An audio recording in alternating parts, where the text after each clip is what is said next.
Contoh sederhana nih, banyak organisasi ataupun institusi yang mengkampanyekan bahwa di tempat mereka sudah menerapkan konsep green.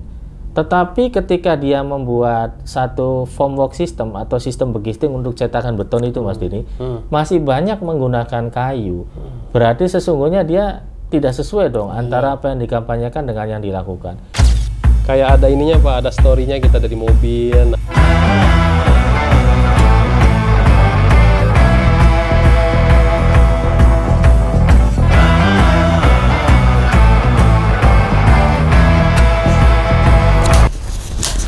Halo para penggiat K3. Nah, hari ini luar biasa nih, di video kita kali ini kita akan membahas terkait dengan untung rugi mengelola QAEC. Nah, para penggiat K3 mungkin sudah sering mengikuti webinar-webinar ataupun pembahasan-pembahasan tentang buku ini. Nah, spesial sekali nih ya, kita kedatangan tamu yang luar biasa ke studio kita. Yang langsung akan menjelaskan apa sih inti-inti dari buku ini ya. Oke, silakan kepada Bapak untuk memperkenalkan terlebih dahulu. Ya, baik, terima kasih. Assalamualaikum warahmatullahi wabarakatuh. Selamat siang, salam sehat, Om Swastiastu, Namo Buddhaya, salam kebajikan, salam.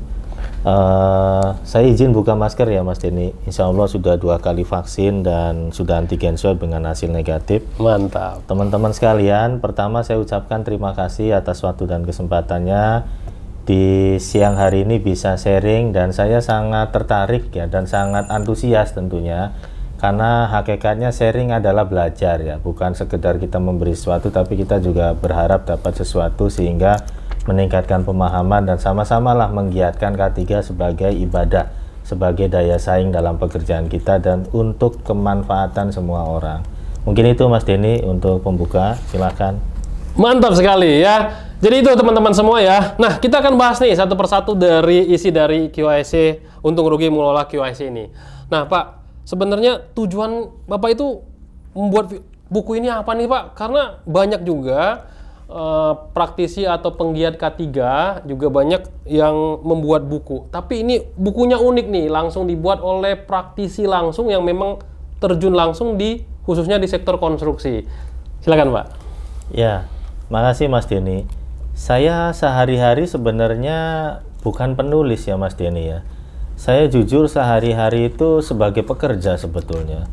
Pekerja di sektor konstruksi di salah satu BUMN terbesar ya di Indonesia, di Waskita Karya. Kemudian saya juga aktif di beberapa organisasi, misalnya di Kadin Indonesia selaku Wakil Ketua Komite Tetap Bidang PUPR dan Infrastruktur. Baru tanggal 20 Oktober kemarin Mas Denny kita dilantik ya sama Pak Arsyad Rashid selaku Ketua Umum. Kemudian aktif juga di Dewan K3 Nasional sebagai Ketua Komisi 5. Lalu di APJASI, Asosiasi Pengguna Jasa Sekuritis Indonesia.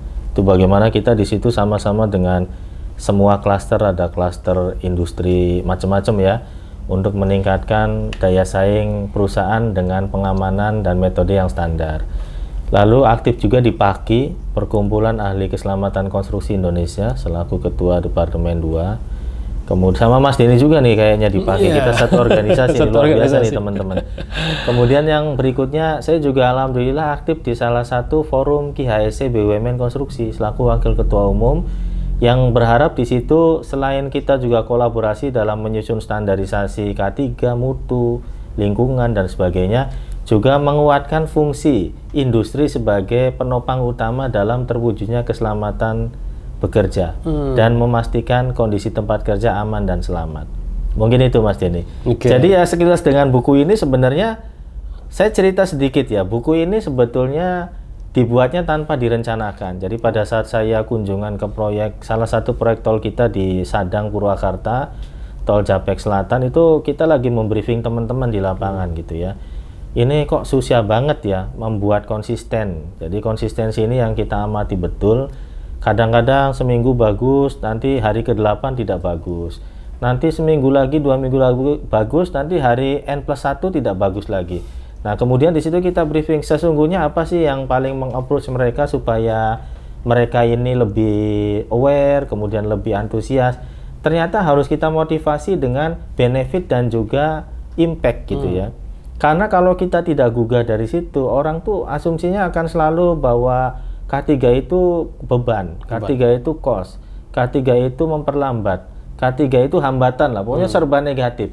Sehingga di situ kita sampaikan bahwa nilai keekonomian KIHSE itu kalau dilakukan dengan baik, salah satunya adalah produktivitas, kemudian efisiensi kerja, kemudian ada juga yang kita sasar yaitu delivery, waktunya semakin cepat kita delivery produk kita, proyek tidak terlambat, tidak ada kehilangan waktu dan sebagainya. Kemudian yang keempat, benefit lain-lain banyak sekali ya, termasuk yang kita jelaskan ke mereka adalah intangible benefitnya, reputasi, daya saing, kemudian marketing, market intimacy dan sebagainya, semuanya gitu ya. Karena masyarakat akan lebih percaya, lebih puas, lebih merasa meningkat rasa aman bagi mereka dan sebagainya gitu. Kira-kira seperti itu sih Mas Denny. Wah, luar biasa ya teman-teman ya. Jadi ternyata mengelola QHSE itu ada untung, ada ruginya nih. Nah, di buku ini juga dibahas nih bagaimana seorang ahli K3 atau manajemen dari K3-nya sendiri ya, apalagi sekarang sudah ada direktur K3 mengelola keuangan atau budget K3 itu sendiri sehingga ada untung, ada ruginya gitu ya, sesuai dengan buku. Ini gimana Pak maksudnya Pak? Untung dan rugi ini, apa lebih banyak untungnya atau lebih banyak ruginya nih Pak? Ya, ini luar biasa nih pertanyaannya. Jadi memang banyak sekali ya yang komplain ke saya, kok bahasanya tuh untung rugi mengelola KIHSE. Itu ruginya di mana gitu? Apakah ini perang gitu ya, perang dan lain sebagainya hanya untuk menaikkan rate-nya si buku itu sendiri dan lain, ini banyak sekali memang. Tapi jadi memancing orang untuk bertanya ya, untung rugi. Kalau saya pertanyaannya, kok nggak untung aja gitu Pak? Betul, banyak yang komplain begitu. Tapi nggak apa-apa, saya sampaikan ya bahwa tadi orang supaya tertarik itu harus tahu benefit dan impact-nya gitu ya. Karena kalau satu sisi aja, nantinya dia tidak berbasis resiko gitu ya. Sehingga untungnya ini kan tadi banyak sekali ya, dari mulai produktivitas, efisiensi, tangible-nya jelas, intangible-nya juga jelas ya, repeat order, marketing, intimacy dan sebagainya. Nah sekarang ruginya, rugi yang dimaksud di buku ini sebetulnya tidak perang ya, atau tidak hoax ya.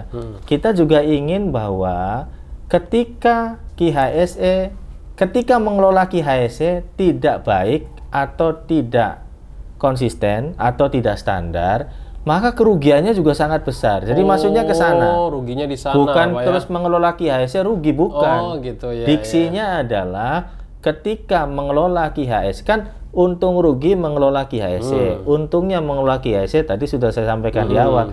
Nah, sekarang ruginya mengelola KIHSE maksudnya adalah ketika KIHSE itu tidak dijalankan dengan baik, konsisten dan standar, maka kerugiannya akan lebih besar gitu loh. Oke, berarti kerugiannya adalah dampak kalau terjadi kecelakaan. Salah satunya. Tapi masih banyak sekali dampak-dampak yang lain. Kecelakaan kerja tuh hanya sedikit. Hanya sebagian kecil ya. Gitu Pak ya. Ada lagi dampak kepercayaan pasar hilang. Iya, secara di sisi bisnis Pak ya. Untuk perusahaan yang sudah TBK juga akan mempengaruhi harga saham. Nah, kalau bicara di sini ada ruginya nih Pak. Kira-kira ruginya sendiri, apakah ruginya hanya di kecelakaan kerja atau ada rugi yang lain nih Pak? Ya memang menarik ini ya. Saya sering mengatakan bahwa sesungguhnya sesuatu yang dilakukan dengan tidak standar atau tidak baik atau ditambah tidak konsisten gitu ya, tentu akan memiliki dampak ya. Sama dengan judulnya kan untung rugi mengelola KIHSE. Nah, ruginya di mana mengelola KIHSE? Ruginya adalah ketika KIHSE itu tidak dijalankan dengan baik, standar dan konsisten, maka nanti resiko-resiko akan timbul gitu loh. Misalnya kecelakaan kerja. Kecelakaan kerja itu dampaknya juga luar biasa, besar sekali. Dan itu salah satu dampak gitu loh. Dampak yang lainnya tuh banyak. Misalnya dampak turunannya nih. Saya juga pernah mengalami ujian-ujian kecelakaan kerja ya. Jadi kecelakaan kerja ini bisa menghancurkan keberhasilan yang jumlahnya ratusan bahkan ribuan sebelumnya. Jadi seperti istilah pepatah, akibat nilas titik rusak susu sebelanga. Itu begitu KIHSE. Dan sebaliknya, ketika ada keberhasilan, maka akan menjadi keberhasilan konsolidasi seluruh perusahaan. Nah, saya juga sering juga negur teman-teman saya di Waskita atau di tempat manapun di karya-karya yang lain gitu ya, bahwa ketika kita tidak disiplin, kemudian menimbulkan ketidaksesuaian K3, bahkan sampai fatality, accident atau insiden, itu akan menghancurkan prestasi atau disiplinnya teman-temanmu yang lain yang sudah bekerja aman dan selamat gitu loh. Nah, itu yang pertama dari dampak kecelakaan. Belum reputasi itu dibangun kembalinya itu butuh waktu kira-kira paling cepat 3-4 tahun lah recovery-nya. Karena yang termemori di masyarakat tuh ya perusahaan itu kejadiannya banyak sekali dan sebagainya. Dan zaman IT begini kita nggak bisa konten-konten publikasi kecelakaan yang sudah ada di Instagram, di YouTube dan sebagainya. Nah, itu yang sangat kita mau hindari gitu loh. Kalau kita tidak bisa menjalankan QAIC dengan baik, maka dampaknya akan semakin besar. Itu baru cerita kecelakaan. Belum yang lainnya. Contoh nih ya, contoh sederhana nih. Perusahaan yang sudah IPO, berarti kan sahamnya akan bisa dilihat real time. Itu akan terkoreksi juga gitu loh Pak, nilainya. Kemudian apalagi reputasi pasar. Berarti ketika kita ada proyek konstruksi atau kegiatan konstruksi dimanapun, begitu orang udah termemori bahwa brand A ini suka kecelakaan kerja misalnya, itu akan tingkat rasa aman dan selamatnya publik itu akan berkurang. Waduh, hati-hati nih kalau kepercayaan publik juga akan berkurang. Kemudian dari sisi bisnis ya, bisnis. Ketika kejadian itu berulang-ulang atau tidak bisa ditangani dengan baik, sertifikasi ISO SMK 3 akan dicabut. Kalau udah begitu kita tidak bisa ikut tender. Yes, betul tender sekali. Pun kita nggak bisa gitu. Jadi, dan lain sebagainya, banyak sekali.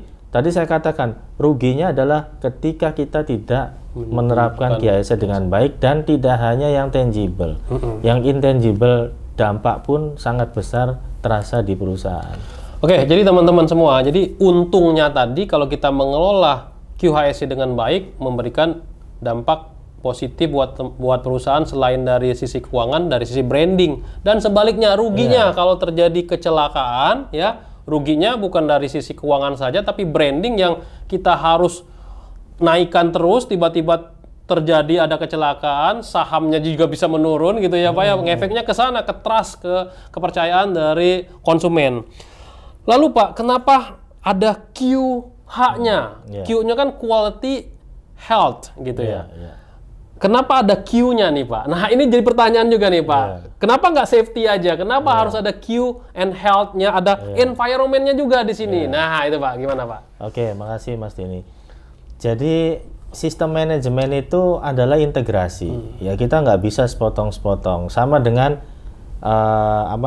organ kita dalam satu badan gitu, dalam satu tubuh manusia itu ada sistem pernafasan, ada sistem pencernaan, ya kan, ada juga sistem lain-lain lah ya yang ada di satu kesatuan organ kita. Nah di perusahaan atau organisasi pun harus begitu. Kalau kita hanya berpikir safety, maka sesungguhnya kita sedang tidak berpikir solutif terhadap komprehensif strategi gitu ya. Nah, mengapa demikian? Karena safety itu dipengaruhi oleh quality. Contoh sederhana ya. Kita membangun sesuatu ya dengan material atau bahan yang tidak sesuai dengan standar. Standar itu berarti referensi mutu ya. Quality codes-nya, SNI atau apa dan sebagainya gitu kan. Maka nanti potensi safety akan tidak bisa terwujud. Alatnya nggak sesuai, quality peralatan. Misalnya nih, kemampuan sistem hidrolik dari alat berat itu sesungguhnya tidak layak bekerja, dipaksakan bekerja, itu juga akan jadi masalah gitu. Betul. Kemudian ketika orangnya tidak sehat atau tidak siap atau tidak fit untuk bekerja, maka nanti juga risiko kecelakaan. Apalagi orangnya itu orang yang sifatnya key person ya, operator, kemudian helper dan sebagainya gitu. Itu juga akan menimbulkan masalah, bahkan akan menimbulkan fatality. Apalagi kita dalam situasi pandemi COVID seperti ini gitu loh Pak. Jadi bukan kita mau kerja cepat, malah paparan COVID semakin banyak, proyek ditutup entah 3 hari, entah 14 hari, berapa rupiah yang kita sia-siakan gitu ya, karena idle alat, pekerjaan tidak tercapai, pekerjaan kritikal tidak bisa dipercepat dan sebagainya. Kemudian E-nya, enviro. Ini juga lagi-lagi harus terintegrasi.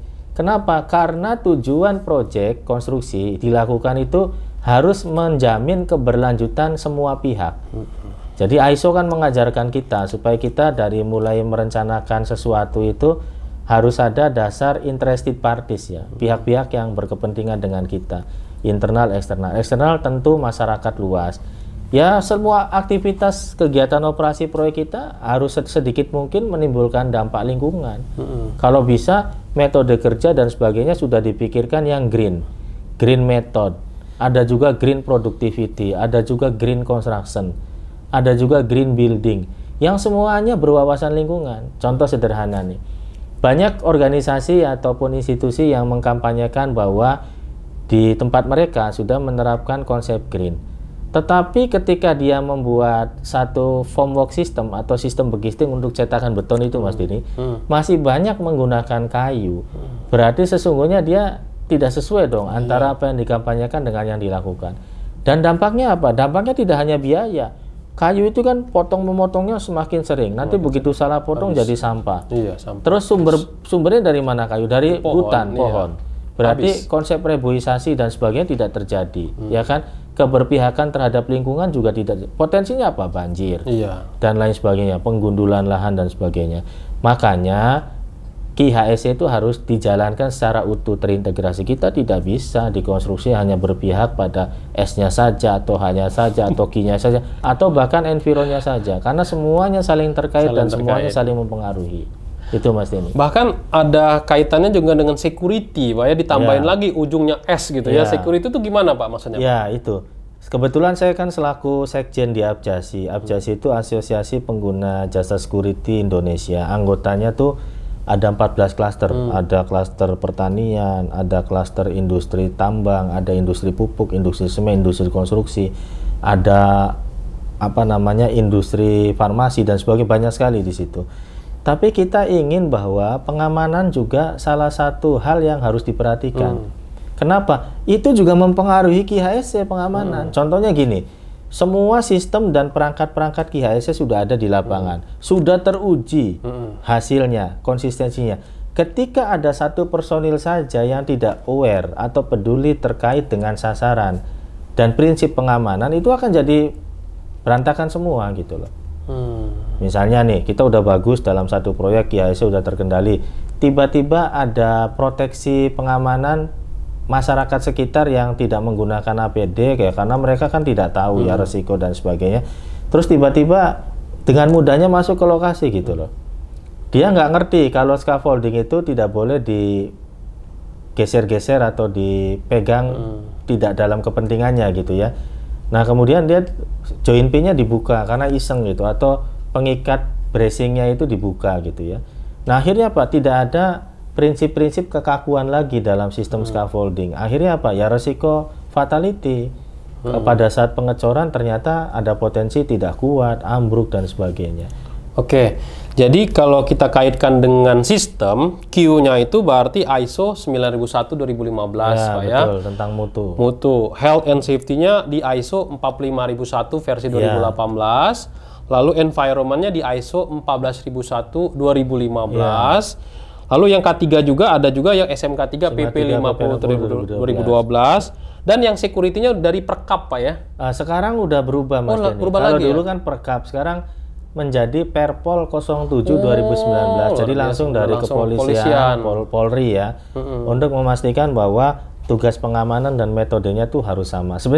Sebenarnya ada lagi Mas Denny, masalah keselamatan konstruksi itu kalau di PUPR ada yang namanya Permen PUPR nomor 10 tahun 2021. 21 yang terbaru tahun ini Pak. Lalu ada PP 14 tahun 2021. Isinya adalah tentang sistem manajemen keselamatan konstruksi. Di mana elemennya tuh ada kurang lebih 5 elemen ya. Pertama kepemimpinan atau leadership. Yang kedua adalah planning yang terintegrasi. Tadi sudah memperhatikan planning ini. Kalau di SMK KPUPR ada 4 minimal. Ada RKK, Rencana Keselamatan Konstruksi, ada RMKP, RMPK, Rencana Mutu Pekerjaan Konstruksi. Kemudian ada RKPPL tentang Perencanaan Pengendalian Lingkungan dan Rencana Traffic Management.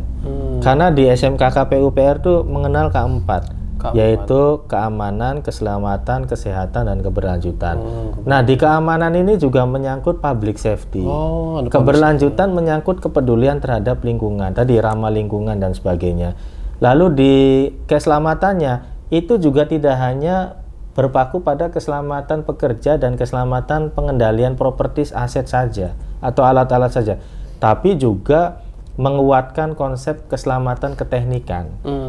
Jadi orang-orang safety juga di sini sudah ditentukan harus yang basicnya adalah sarjana teknik atau non sarjana teknik, tapi sudah dibekali dengan gitu ya, kompetensi tentang keteknikan dan sudah teruji dengan experience yang cukup matang selama dia bekerja. Walaupun namanya sendiri SMKK, ya keselamatan konstruksi, tapi di dalamnya sudah ada keselamatan, kesehatan. Semua KIHSE-nya udah ada. Udah lengkap semua. Tadi saya katakan ada RKPPL, traffic dan lain sebagainya. Nah, kemudian elemen yang ketiga tadi baru 2 ya. Elemen ketiga itu adalah sumber daya. Jadi di sumber daya juga sudah mengacu 45001 misalnya APD, peralatan kesehatan kerja, kemudian penyuluhan kesehatan kerja di lapangan.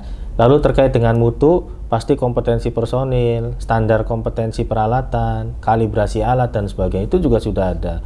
Kemudian ada juga sumber daya lain-lain ya untuk traffic management, misalnya barir, pengaman area dan sebagainya. Jadi sangat komplit walaupun namanya SMKK, tapi sungguhnya di dalamnya sudah integrasi ISO, ada pengamanannya juga semua. Gitu. Satu lagi Mas Denny. Elemen yang keempat yaitu operasionalnya itu sendiri. Jadi operasinya itu sendiri juga sudah harus diintegrasi. Kemudian yang kelima elemen tinjauan manajemen, improvement dan perbaikan berkelanjutan. Nah, sebenarnya di ISO integrasi itu ada PDCA PDCA proses dan ada klausul 10. Klausul 10 itu inovasi udah mandatori gitu. Makanya saya kemarin diskusi dengan salah satu Pak Direktur di PU ya tentang keberlanjutan konstruksi bahwa mungkin ke depan harus ditambah satu elemen, yaitu elemen inovasi. Supaya semua inovasi itu menjadi satu keharusan, lalu setiap pimpinan punya visionary leadership, punya digital leadership, punya juga innovation leadership. Karena kan mau nggak mau, suka nggak suka, kita saat ini harus terintegrasi dengan digitalisasi dan harus ada kreativitas lah. Betul. Supaya enak gitu loh. Melakukannya lebih enak, lebih bergairah, lalu hasilnya pun lebih bisa signifikan gitu. Kira-kira seperti itu Mas Denny. Terus tipsnya nih Pak, kan banyak juga nih teman-teman juga di lapangan itu kadang kalau sudah 3, 4, 5 sistem diintegrasikan dalam satu dokumen, itu mereka pusing Pak. Apalagi kalau orang di lapangan, ya seorang orang K3 harus mengimplementasikan 4-5 sistem sekaligus. Ini menurut Bapak tipsnya gimana Pak untuk semua sistem ini berjalan nih sesuai dengan sertifikasinya, karena auditnya pun itu sendiri-sendiri kan Pak, 9.000, 14.000, 4.001, walaupun ada audit integrasi juga. Nah, ini gimana Pak caranya Pak? Yang pertama sih harus ada komitmen dari manajemen, karena semuanya berbiaya. Berbiaya itu tidak hanya uang loh ya, harus meluangkan waktu, harus mengkompakkan tim. Lalu harus ada pembinaan yang rutin, harus ada check and recheck. Semua berbiaya gitu loh. Komitmen itu, tanpa komitmen itu tidak mungkin bisa terjadi. Terus yang kedua, harus ada pemahaman yang utuh tentang integrasi kesisteman manajemen. Caranya gimana? Yang paling sederhana adalah dibentuk TOT, Trainer on Training. Jadi semua yang kita anggap potensial, kita bina, internal dan eksternal.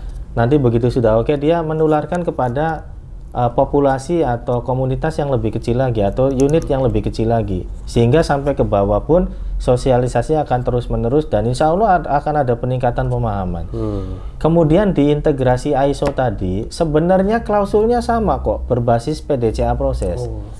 Ada konteks organisasi, planning, leadership dan empowerment, kemudian ada dukungan sumber daya, ya kan? Kemudian ada operasional itu sendiri, klausul 9 tinjauan manajemen, evaluasi dan audit gitu kan. Nanti klausul 10 adalah inovasi atau improvement. Nah, kalau kan integrasi ISO kan sudah aneks SL. Aneks 10. Jadi semuanya pasti sudah, kalau ditarik lurus sudah ngeling gitu loh. Terus kunci yang ketiga adalah memastikan bahwa semua personil berbasis resiko, pemikirannya. Sehingga planningnya selalu diperhatikan resikonya. Kemudian rencana eksekusinya selalu dipikirkan risikonya, disposisinya pun harus berdasarkan kajian risiko, evaluasinya juga dicek terhadap mitigasi risiko awal dan sebagainya. Karena kalau udah berbasis risiko, dengan panduan apapun tuh akan lebih mudah. Misalnya saya bicara nih dengan Mas Denny di sini ya, saya akan melihat kanan kiri saya tuh ada risiko apa aja nih. Satu, oh ini ada pengkabelan, oh ini ada jalur listrik, oh ini ada cahaya, oh ini ada kipas angin, ada AC dan sebagainya. Kita analisa risiko itu kan ada banyak ilmunya dan science and art. Jadi analisa risiko tuh seperti kedokteran, seperti ilmu K3, science and art. Ada ilmunya yang mandatori, ada juga justifikasinya, yang itu setiap orang berbeda. Nah, tetapi yang kita harus tekankan adalah jangan tidak jelas standarnya, harus ditentukan appetite risk-nya, lalu apa namanya manual cara analisa risiko dan sebagainya, dan minimal prakteknya itu 5M, 1H dan 1E. Apa itu Pak? 5M itu ya man, money, mesin, method dan lain sebagainya. Itu diperhatikan setiap melakukan satu item, pikirkan orangnya siapa atau tidak, uangnya siapa atau tidak, metodenya sudah oke atau tidak, peralatannya bagaimana. Terus yang terakhir environnya. Enviro itu lingkungan sekitar dipikirkan nih. Misalnya kita mau memberikan izin kerja, waduh mendung nih. Kalau mendung ya pikirkan terhadap petir, pikirkan terhadap hujan, pikirkan terhadap angin dan sebagainya. Dan satu lagi tadi bagaimana cara kita melakukannya gitu. Jadi semua harus kita pikirkan dan semua harus kita detailkan dalam manajemen risiko itu tidak sulit kok. Yang penting mindsetnya ngerti gitu, bahwa sesungguhnya yang paling gampang, kalau saya terangin ke pekerja nih ya, konsep manajemen risiko itu paling gampang adalah lihat kanan kiri, depan belakang dan atas bawahmu. Sekejap, mungkin 1, 2 atau 5 detik, kemudian kamu berpikir apa yang harus kamu lakukan dan apa yang harus kamu lengkapi. Mungkin itu Pak. Oke, jadi gitu ya teman-teman. Jadi kalau teman-teman mau mengintegrasikan 4-5 sistem, teman-teman harus menguasai yang namanya PDCA yang ada sudah tertuang di dalam Annex SL10 di masing-masing sistem manajemen itu sendiri. Termasuk juga di SMKK, SMK3, PP50, semua sudah menganut siklus dari PDCA itu sendiri. Karena hampir setiap kementerian teknis punya sistem manajemen keselamatan sendiri-sendiri loh. Perhubungan misalnya ada sistem manajemen keselamatan perkeretaapian. Terus nanti di migas sistem manajemen keselamatan migas. Pertambangan juga ada. Iya, rumah sakit juga ada. Rumah sakit ada. Keamanan informasi ada. Betul. Road safety ada. Betul. Tapi sebenarnya PDCA proses itu sama gitu loh. Ya PDCA, klausulnya mandatori tadi. Leadership pasti nomor 1 karena itu konteks organisasi dan komitmen. Gitu loh Pak. Terus nih Pak, bagaimana kalau orang yang mau berkarir di bidang K3, khususnya di K3 konstruksi, teman-teman yang baru tamat dari SKM, Sarjana Kesehatan Masyarakat, ataupun yang bukan dari SKM, misalkan dari teknik, terus dia tertarik nih di dunia K3, khususnya K3 konstruksi. Langkah apa yang harus mereka lakukan nih Pak? Ya, jadi pertama mungkin menurut saya secara sederhana ya, kalau ingin sukses dalam berkarir K3, pertama harus punya passion. Passion dulu. Nomor itu loh teman-teman ya. Niat ya, niat. Saya yakin bahwa saya serius, saya fokus dan saya berhasil. Jadi jangan ada kata yang terbersit sedikit pun kalau saya akan gagal. Pokoknya saya harus berhasil. Nah, tapi ada konsekuensinya. Untuk berhasil itu sejak akan lulus harus ada pendamping ijazah. Pendamping ijazah. Ya kan, sertifikat misalnya atau apa namanya keahlian maupun keterampilan atau pendamping dari webinar dan sebagainya. Apapun lah, sekarang kan banyak sekali. Dari YouTube, online. dari webinar, dari online dan lebih mudah gitu ya. Kemudian yang kedua konsekuensinya untuk bisa berhasil adalah soft skill. Jadi orang itu kompeten itu kan paling tidak pilarnya 4 Mas Denny. Yang pertama adalah knowledge. Yang kedua adalah skill. Lebih banyak skill ini soft skill ya. Mengorganisir, mengapproach, meleader dan sebagainya. Kemudian yang ketiga adalah attitude. Attitude itu ya akhlak ya. Amanah, kompeten, harmonis, loyal, adaptif. Sesuai dengan BUMN. Kurang lebih begitu. Ada makna sebenarnya dan ada makna tapi intinya itu. Yang keempat ability. Ability itu ditugasin apa aja berhasil gitu loh dan sukses. Dan dia bisa ditugaskan dengan tim manapun. Selalu bisa nyetel gitu loh. Nah, 4 ini harus jadi pijakan utama adik-adik mahasiswa terutama atau teman-teman yang baru masuk ke dunia kerja gitu ya, supaya secara dasar sudah oke dulu.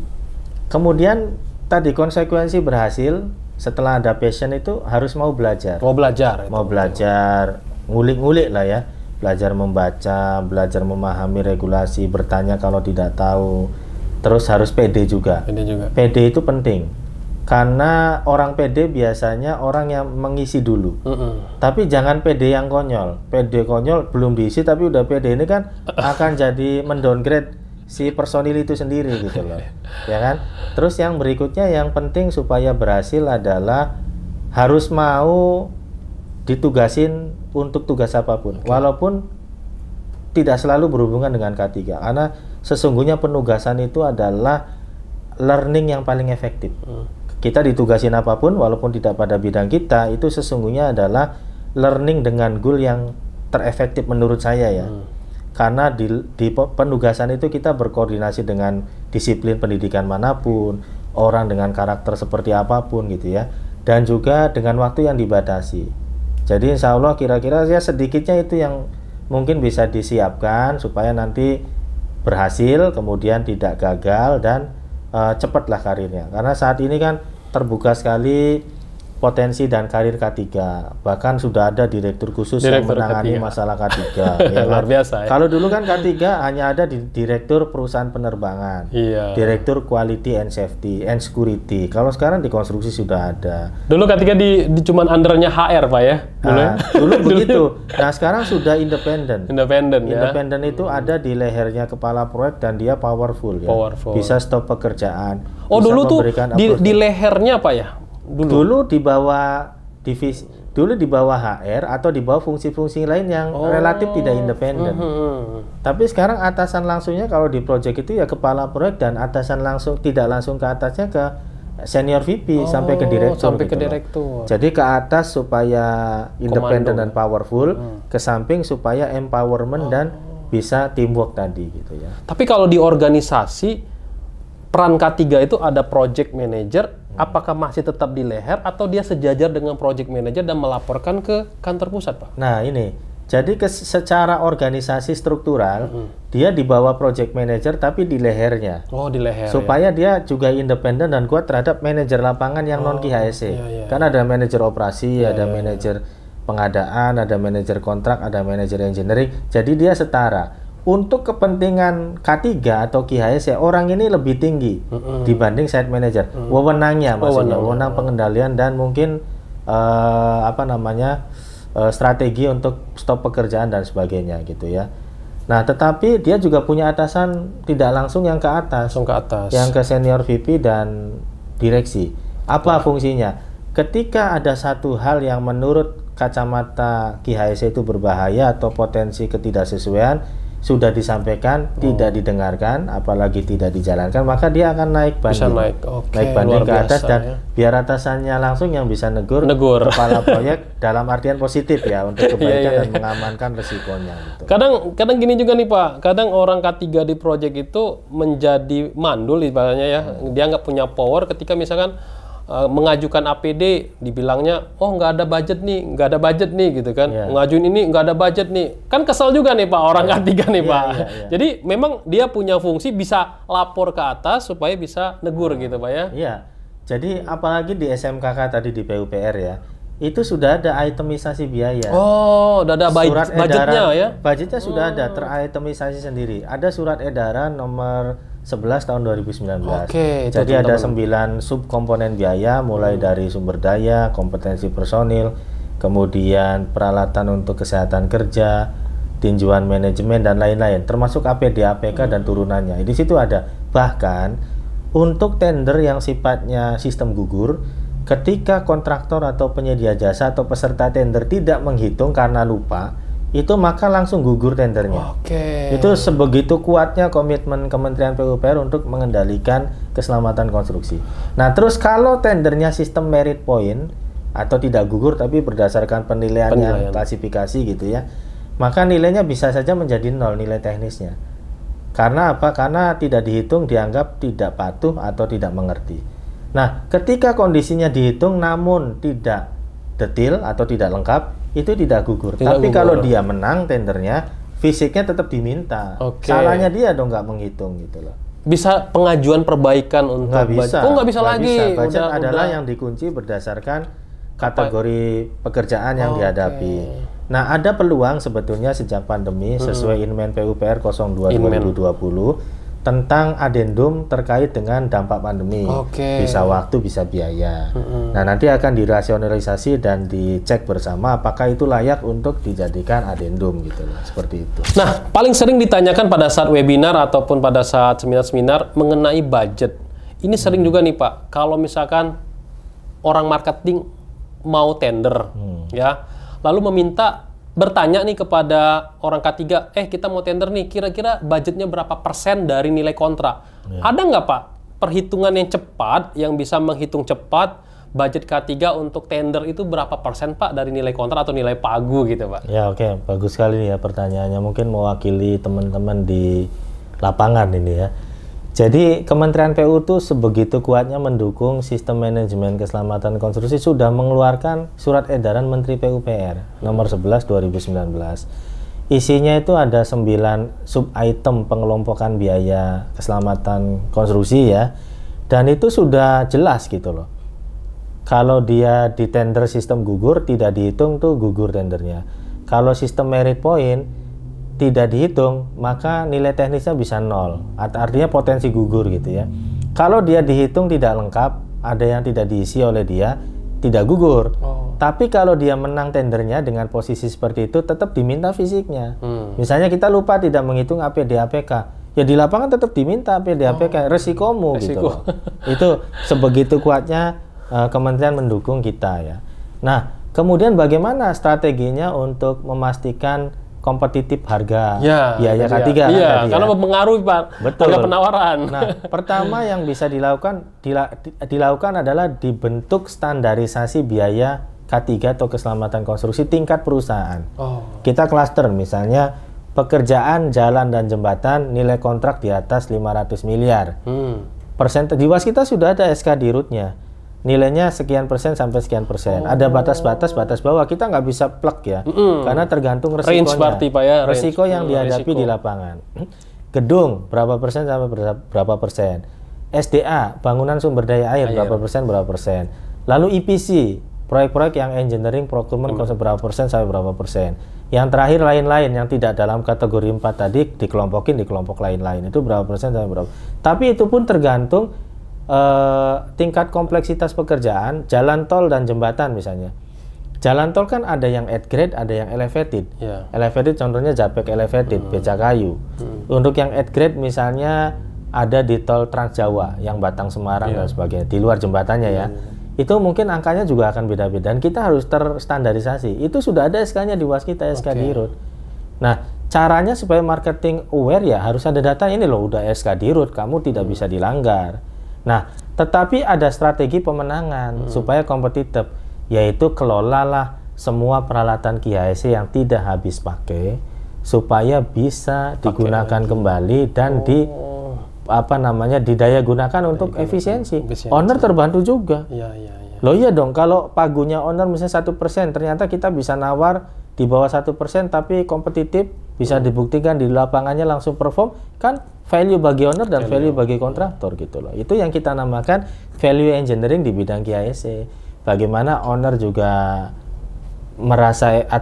bukan merasakan efisiensi dan kita juga merasakan efisiensi dengan tata kelola yang benar, standarisasi yang sudah ada dan komitmen dari semua pihak gitu loh. Jadi intinya untuk membuat prosentase dari nilai K3 di kontrak tersebut berarti harus membuat batasan atas, batasan bawah. Dan itu harus dibentuk timnya, Mas. Dibentuk timnya. Lama nyusunnya. Berarti berdasarkan penggunaan biaya di proyek-proyek sebelumnya. Dan multi segmentasi. Ada tim dari building, ada tim dari jalan, ada tim dari bendungan. Kita blended dalam satu grup. Kita SK-kan dari direksi tim ini. Dikasih waktu 2 minggu harus selesai nyusunnya. Lalu kita SK-kan gitu. Jadi gitu teman-teman ya, kalau untuk menghitung cepat, masing-masing perusahaan, masing-masing proyek, bahkan satu perusahaan dengan perbedaan variasi jenis proyek, misalkan proyek gedung sama proyek jalan, nggak bisa juga sama walaupun nilai kontraknya sama nilai. Nggak bisa. Karena berbeda resikonya. Jadi makanya range kita mainkan range-nya. Jadi pegangnya adalah resiko dari pekerjaan itu.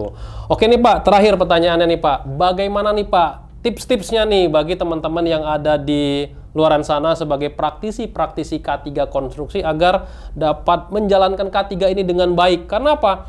Karena perbedaan pendidikan nih Pak. Kalau misalkan kita kerja di dunia tambang, misalkan orang nggak pakai APD langsung disuruh keluar gitu kan, langsung dikasih sanksi.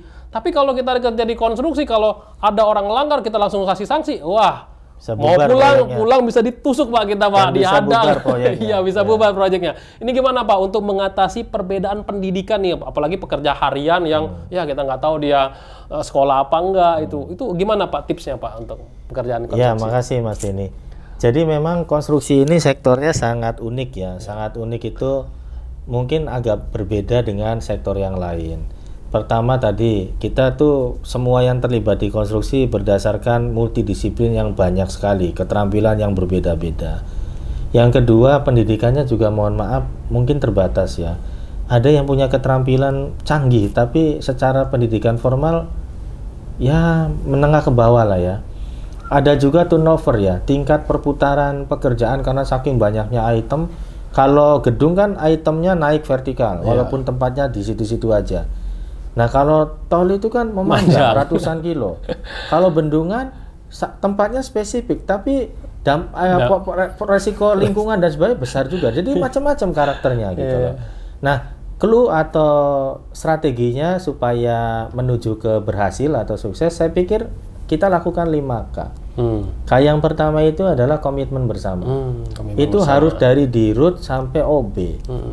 Apa bentuknya OB? Ini contoh OB ya. OB itu pendukung paling bawah di tingkat proyek ya, supporting yang nyiapin teh kopi dan sebagainya.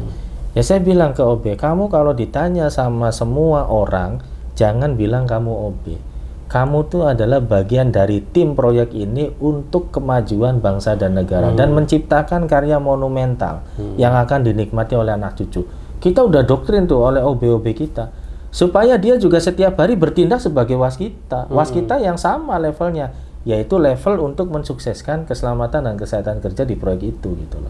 Sehingga bajunya rapi, rambutnya disisir, wangi, kemudian performan tuh ngerti ilmu-ilmu service excellent dan sebagainya gitu loh Mas. Itu komitmen bersama. Komitmen dari top sampai bottom.